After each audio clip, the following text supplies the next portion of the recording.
Bienvenidos. Hoy vamos a analizar algo que, aunque suene muy técnico, afecta a millones de personas, las crisis hipertensivas. Nos referimos a ese momento en que la presión arterial se dispara a niveles que francamente asustan. Así es. Y es un tema fundamental. Totalmente. Para darnos una idea de la escala, las fuentes que revisamos son, contundentes.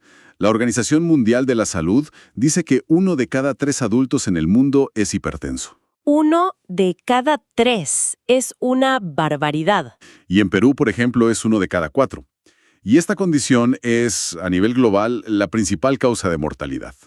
Entonces, nuestra misión hoy es desentrañar qué es realmente una crisis hipertensiva.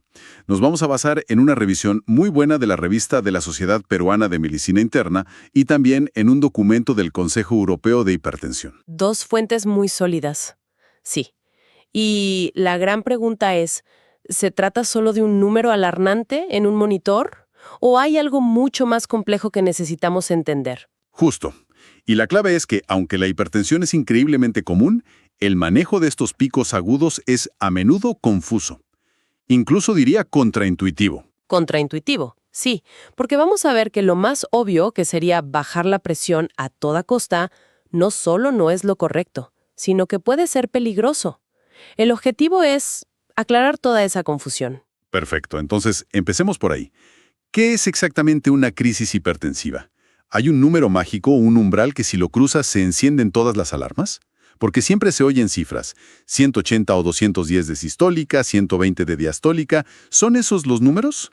Mira, esos números son una referencia útil, sí, pero la fuente peruana es muy clara al decir que son, hasta cierto punto, arbitrarios. Arbitrarios. Sí, porque lo que de verdad define la situación, y esto es lo más importante, es una combinación de 3 criterios. El primero sí son niveles de presión arterial muy, muy altos, pero el segundo es el factor más crucial de todos, una elevación súbita. O sea que importa más la velocidad con la que subió que el número final. Exactamente. Un aumento brusco es mucho más peligroso que una cifra alta que ha estado ahí por mucho tiempo. Y el tercer criterio, que es la consecuencia, es la presencia de daño agudo. ¿Daño a qué? Daño a lo que llamamos órganos blanco. El cerebro, el corazón, los riñones, la retina. O un riesgo inminente de que ese daño ocurra. Eso crea una paradoja fascinante. O sea que un paciente con hipertensión crónica podría estar caminando por ahí con 200 de presión, sintiéndose más o menos bien y no estar en una crisis. Correcto. Mientras que otra persona, que normalmente tiene la presión baja, sube de golpe a 170 y podría estar en una emergencia médica de verdad. Has dado en el clavo. Ese es el núcleo del diagnóstico. No es solo el número, es la velocidad del cambio y el impacto que está teniendo en el cuerpo en ese preciso momento. El cuerpo, digamos, no ha tenido tiempo de adaptarse. Y aquí es donde las fuentes introducen una distinción que parece sutil pero que es vital. Emergencias y urgencias. Suenan casi igual, pero al parecer confundirlas es grave. La diferencia es, literalmente, de vida o muerte, y todo se reduce a una sola cosa. Si hay o no hay daño agudo a un órgano blanco. Una emergencia hipertensiva es una catástrofe que está pasando ahora. Un infarto cerebral, un edema agudo de pulmón. O sea, la casa está en llamas. Exacto. Una disección de la aorta que se está desgarrando por dentro. La vida del paciente corre peligro inminente. Entendido. Y una urgencia sería que hay mucho humo, pero el fuego todavía no ha empezado. Es una analogía perfecta. En la urgencia hipertensiva no hay daño activo en ese momento. Los exámenes no muestran un desastre, pero la presión es tan alta que el riesgo de que el fuego empiece es altísimo. Pero, y aquí es donde el documento europeo se pone interesante. Ahí es donde proponen algo radical. Sí, esto me pareció increíble. Sugieren abandonar por completo el término urgencia hipertensiva. Abandonarlo. ¿Por qué querrían eliminar un término tan establecido? Bueno, la lógica detrás de esto es fascinante. El Consejo Europeo argumenta que la propia palabra urgencia genera una reacción casi pavloviana en la sala de emergencias. Una reacción de actuar ya. Exacto. La necesidad de actuar rápido, de forma agresiva, y eso lleva a los médicos a tratar el número en el monitor, no al paciente. Y eso, como vamos a ver, puede ser muy peligroso. Correcto. Su postura es que si no hay evidencia de daño agudo a un órgano, no debería considerarse una crisis. Proponen llamarlo simplemente hipertensión no controlada. Y manejarlo de otra forma. Sí, de forma ambulatoria. Ajustar la medicación para que haga efecto en los próximos días. Quieren reservar la palabra emergencia o crisis exclusivamente para esos casos donde la casa, como decías, ya está en llamas. O sea, la propuesta es tratar al paciente, no al número. Si la persona está bien, aunque el monitor muestre una cifra alarmante, la emergencia está en la pantalla, no en el paciente. Es un cambio de paradigma total. Y esto nos lleva a la siguiente gran paradoja. Mi instinto, y creo que el de cualquiera, sería: si la presión está por las nubes, hay que bajarla. Rápido. Pero las dos fuentes dicen que eso es un error gravísimo. Es probablemente la lección más contraintuitiva y crucial de todo esto. La razón se basa en un concepto llamado autorregulación vascular. Pensemos en las arterias del cerebro como un sistema de tuberías muy inteligente, ¿no? En una persona sana, si la presión sube o baja un poco, estas tuberías se ajustan para que el flujo de sangre al cerebro sea siempre constante. Como un regulador de presión. Justo, pero en un paciente con hipertensión crónica, que ha vivido años con presiones altísimas, su sistema de tuberías es completamente diferente.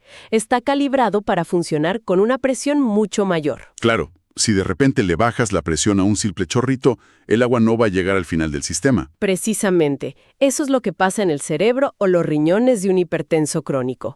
Necesitan esa presión alta. Si se la bajamos bruscamente a un valor normal, como 120/80, podemos sacarlo de su rango de funcionamiento. Y causar más daño. Causamos algo llamado hipoperfusión, un flujo de sangre insuficiente. O sea, en nuestro intento por ayudar, podríamos provocar un infarto cerebral. Es increíble. Intentando apagar un incendio, terminas cortando el agua a toda la ciudad. Entonces, ¿cuál es el objetivo? Si no es normalizar la presión, ¿qué se busca? El objetivo nunca es normalizar.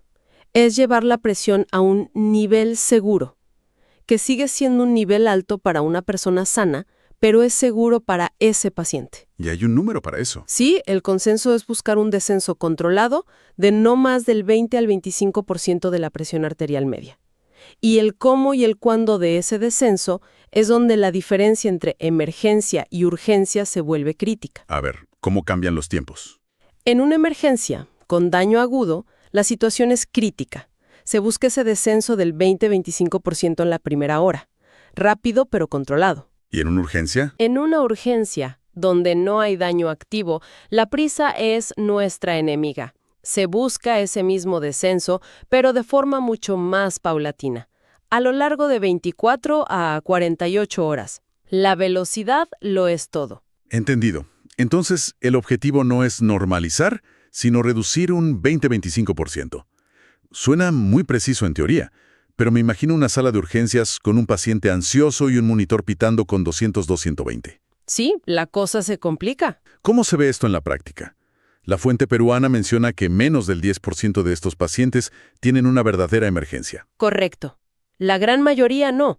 Y por eso, si el paciente no se ve grave, el primer paso no es correr a por un antihipertensivo. Es hacerse dos preguntas clave. ¿Hay una causa obvia y tratable que esté elevando la presión? ¿Cómo cuáles? Pues, un olor intenso, por ejemplo, una migraña terrible, la fiebre, un ataque de pánico, o incluso algo tan simple como una retención urinaria, una vejiga a punto de explotar. O sea que, a veces, el tratamiento más efectivo para la presión alta no es un antihipertensivo, sino un analgésico. Exactamente. O un antifebril, o ayudar al paciente a orinar.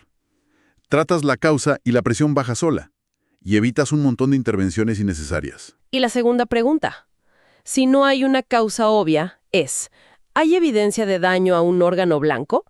Y para eso se necesitan exámenes. Un electro, una radiografía de tórax, análisis de sangre y de orina. Pongamos el ejemplo que mencionan las fuentes. El paciente oligosintomático, que llega con mareo, un dolor de cabeza leve, pero con esa presión de 200-120. En ese caso, los exámenes son el juez. Si los análisis muestran que ya hay un daño subclínico previo, por ejemplo, una creatinina que ya estaba un poco elevada. Que indica que sus riñones ya sufrían. Exacto. Se interpreta que este nuevo pico sí lo pone en un riesgo agudo. El diagnóstico sería una urgencia hipertensiva. Se le da medicación oral para un descenso lento y se le observa.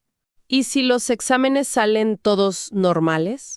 Si los exámenes son normales y se sabe que esa persona vive con esa presión elevada de forma crónica, el diagnóstico es hipertensión no controlada.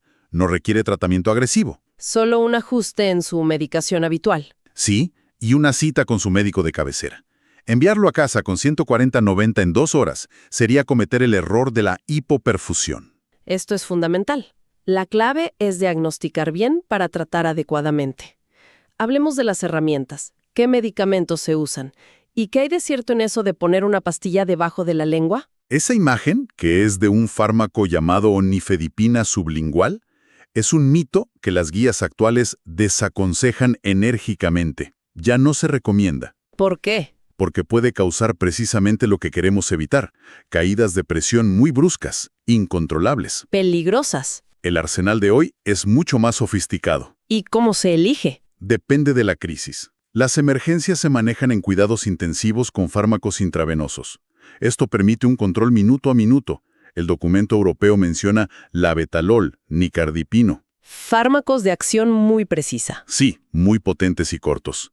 Permiten al médico ajustar la dosis como si fuera un ecualizador de sonido. Para las urgencias el tratamiento es mucho menos agresivo.